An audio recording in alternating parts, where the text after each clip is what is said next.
Hello everyone, welcome back to Spanish Hut.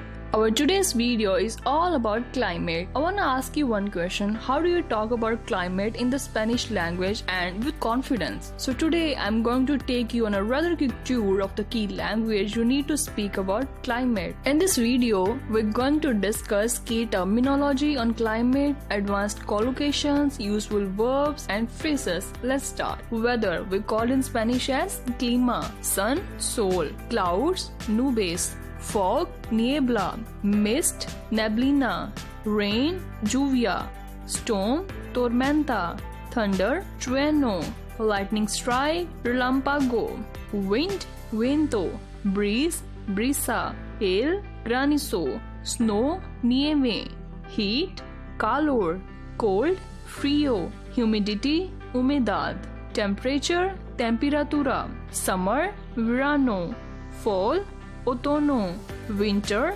invierno, spring, primavera, a clear sky, cielo despejado, flood, inundación, stormy day, día tormentoso, frost, escarcha, hurricane, huracán. Now we're going to discuss some phrases that are related to climate, right? So first is, the sky is clear. El cielo está despejado. I love the snow. Amo la nieve. How is the weather today? ¿Cómo está el clima hoy? The weather is warm. El clima está cálido. Weather is bad. El clima está malo. It's dark. Está oscuro. So this is all about climate's vocabulary and climate-related phrases. Hope you understand each and every word of this climate session, right? So see you next video. Thank you. Have a nice day.